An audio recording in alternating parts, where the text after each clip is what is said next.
Hardline TV heute aus dem Blackland vom Dark Paths Festival und neben mir sitzt ein weit gereister Gast, Luis oder Dakar, Lord Dakar von Narbeleth. Thank you for coming. Thanks to you. We're doing the interview. Although you don't live there anymore, as we just talked about, you are born in Cuba and you started your musical career in Cuba. Right, yeah. What's it like to be a musician or metal musician in Cuba? Being a metal musician is like being trying to fulfill something that is very difficult because you don't have material possibilities of getting ahead with your project. You have a lot of limitations to rehearse, to instrument, and of course in the part of communication. Some years ago now it's getting more prolific about the internet and online stuffs, but some years ago, maybe 10 years ago or 5 years ago, was very difficult to get online, to be able to reach other bands or promoters. So it's very difficult. So it's like you do it because you like it, because it's something you feel you have to do, but you know there's lots of limitations and you will be always like in a small circle, and going further is very, very difficult. So is there a heavy metal scene or black metal scene in Cuba? There is a metal scene in general. There's lots of metal bands. Right now, not so much like maybe 15 years ago. Even we had a couple of editions of a black metal festival called 666 Fest, in which was organized by the band I was playing guitar previously to Narbeleth. And I think in the island, in one moment we had maybe 10 black metal bands, but for a Caribbean island is something remarkable. Yeah. Right now, not so much black metal bands or metal bands in general, but they're still having metal. They still have concerts and shows, and of course, lots of people from my age or older generations have moved away to other countries, and the new generation has introduced more modern metal sounds and all this stuff. We're still alive, yes.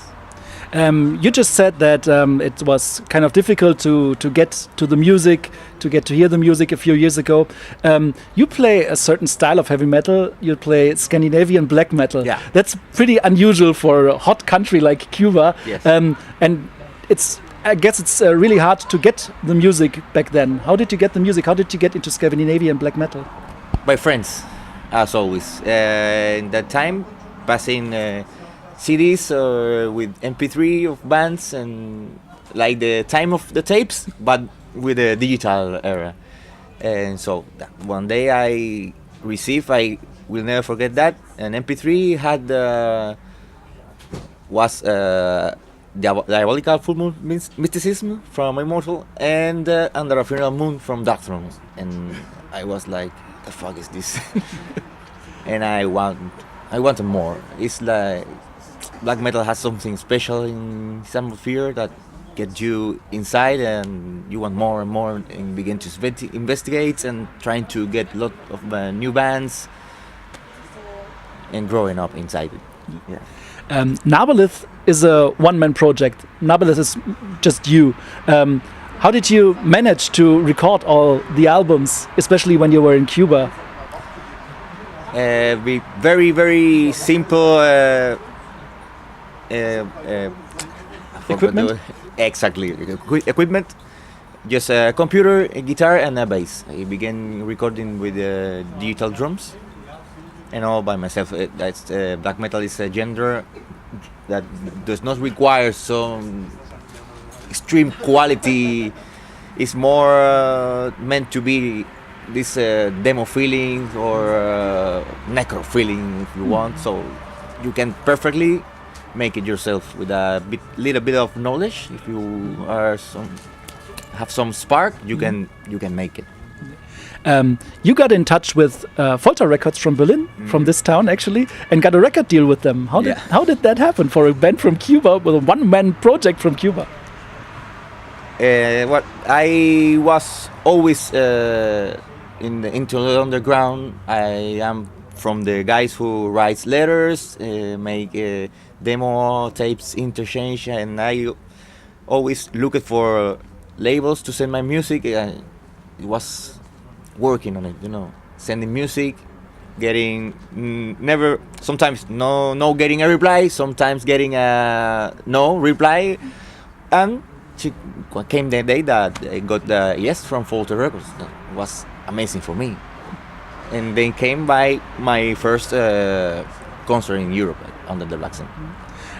You moved to Spain a few years ago. You have dual. No, I will be 1 year. Oh, 1 year. You have dual citizenship. Is that right? Yeah. Yeah. So, are you now planning to make Narbeleth a full band, or will you just keep on doing it as a one-man show? One man. Yeah. I will be doing all the music. Of course, I have my support for my friends in live instrument, and to recording in the studio I have a drummer. Okay. You have what is a thing that's in all your albums is cover versions of other bands. Is that a way of paying tribute to your friends and to the bands that have influenced you on your way? Exactly. You could not say it better than that. It's my way to pay tribute and to get fun by playing the songs and from bands I like, I enjoyed. Which bands were they? Could you tell us? First album was Diabolus Incarnatus, it was That Throne, The Horse of Nebula, then a Hatred Manifesto with Nix Ugea, then was Through Blackness and Remote Places with Judas Iscariot, one of my main influences to create Narbeleth, and in the last one album was Arcanum, another of my main live influences for my music. So what does the future hold for Narbeleth? Will you record another album in the near future? Yeah, I am actually composing new songs. I have some songs finished for the next album. I hope to be released this year, and still trying to get more dates in Europe, and let's see what happens. Never to stop. So we'll be excited which cover version you'll put on that album. I don't know yet, but it will one for sure. Okay. Well, we hope we'll see a good show tonight, and thank you very much.